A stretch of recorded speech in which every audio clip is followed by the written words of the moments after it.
Nous commençons d'abord dans le territoire des Rutshuru, plus précisément dans le groupement des Binza, dans la localité de Kassav. Qu'est-ce qui se passe ce vendredi 12 septembre 2025? Des éléments M23 RDF à quête d'eau potable dans le village de Kihito sont tombés dans une embuscade étendue par les volontaires pour la défense de la patrie, donc SMC, FDP, des pertes lourdes donc enregistrées dans les rangs, indiquent donc des sources locales.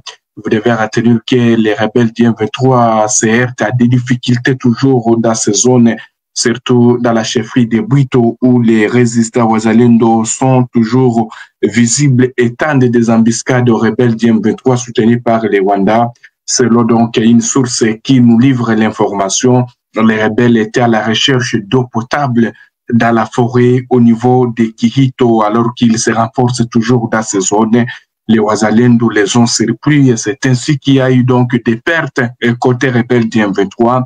Un responsable de Wazalendo qui nous livre l'information donc affirme que les autres qui auraient survécu ont été obligés donc de fuir après avoir neutralisé beaucoup parmi donc ces rebelles qui étaient donc à la recherche d'eau potable dans le village de Kihito. Là, nous sommes dans le groupement de Binza, dans la localité de Kassavé.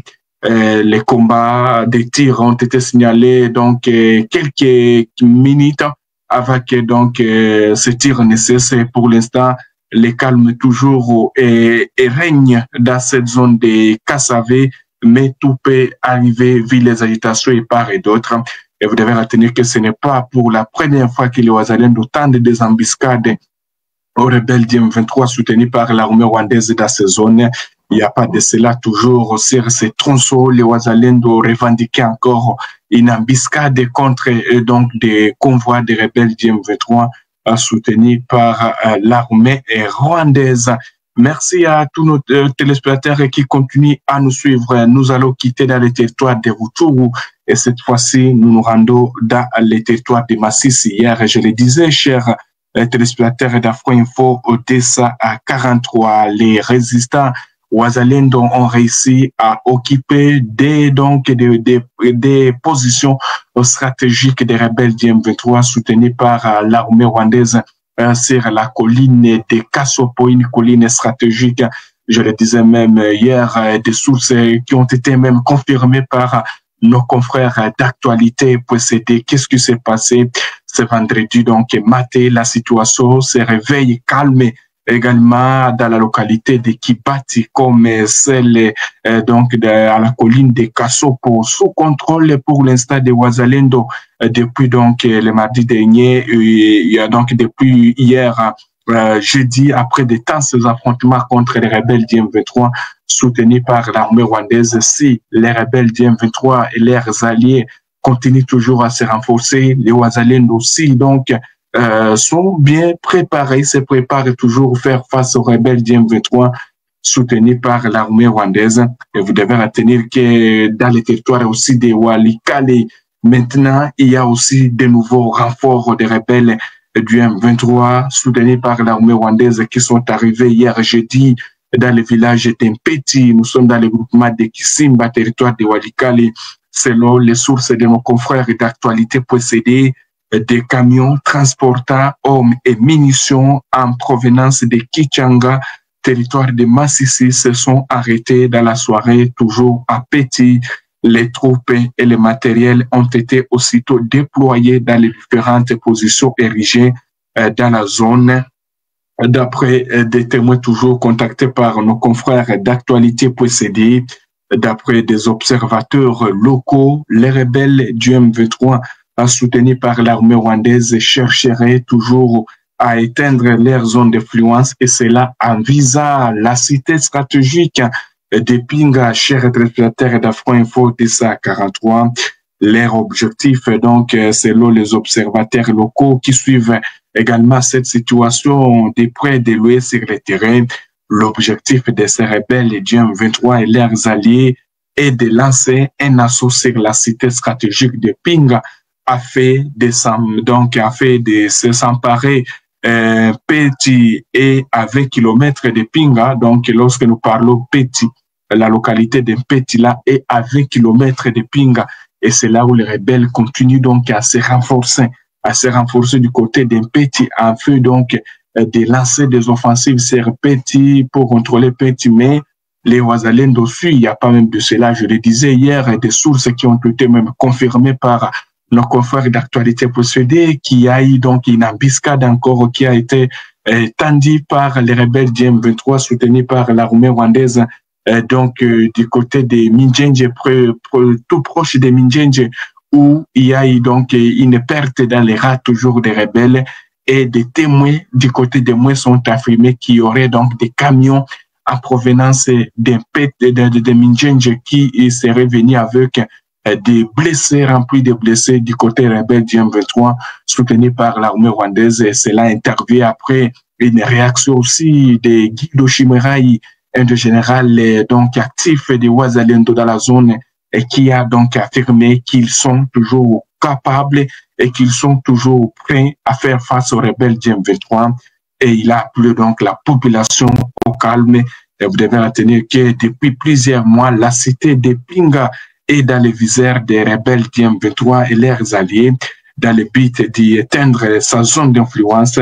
Les rebelles renforcent leur position dans la zone depuis plusieurs mois, mais ils ne parviennent pas toujours à confirmer une source locale du côté toujours de la société civile qui alerte les forces de sécurité congolaises à plus de vigilance, car les rebelles chercheraient à tout prix pour donc prendre le contrôle de Pinga.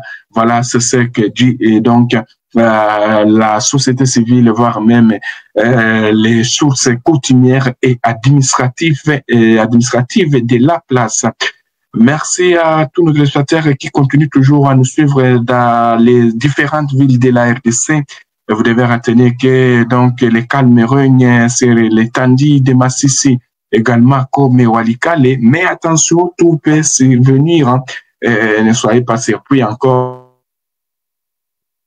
pour vous que les combats ont repris encore dans les territoires de Massissi, Walikale et Rutshuru, parce que chaque jour, donc les jours, il n'y a pas un jour qui se passe sans que les rebelles du M23 et les Wazalendo ne s'affrontent. C'est chaque jour qu'on est en train de vous informer de ces affrontements qui sont répétitifs, que ce soit dans la province du Nord Kivu, que ce soit dans la province du Sud Kivu. C'est chaque jour qu'on observe cela. Alors, on va parler aussi de cette information qui fait la une de notre édition, chers téléspectateurs d'Afro-Info, de sa 43. On va prendre cette information où la haute cour militaire se prononce tout à l'heure, donc va prononcer tout à l'heure son verdict ce vendredi 12 septembre dans l'affaire mettant en cause l'ancien président de la République, Joseph Kabila. C'est ce que renseignent les greffés de cette haute juridiction. Les ministères publics avaient requis lors de l'audience du 22 août dernier la peine de mort contre Messieurs Kabila et demande au juge d'ordonner la mise sous séquestre des biens de l'ancien président de la République, condamnant donc sa condamnation aux frais à la contrainte par corps ainsi que son arrestation immédiate depuis l'ouverture des procès à son donc c'était à l'absence du prévenu Joseph Kabila Kabange dont les défauts a été acté. Plusieurs infractions sont reprochées à l'ancien chef de l'État, notamment la trahison, la participation à un mouvement insurrectionnel AFCM 23, les complots d'apologie du terrorisme. Cette procédure fait suite à l'injonction qu'avaient donné les ministères, donc les ministres de la Justice ayant débouché à un réquisitoire adressé au Sénat qui avait voté pour l'ouverture donc des poursuites contre l'ancien chef de l'État. Un nouveau donc qui s'ouvre dans ce dossier. Espérons qu'on va revenir encore sur cette information dans notre édition. Mais vous devez retenir que il y a donc on va se rendre sur les eaux du fleuve Congo où un nouveau drame fluvial secoue la République démocratique du Congo. La province de l'Équateur est en deuil suite au naufrage d'une embarcation motorisée qui a fait au moins 86 victimes, dont une majorité bouleversante de 60 élèves.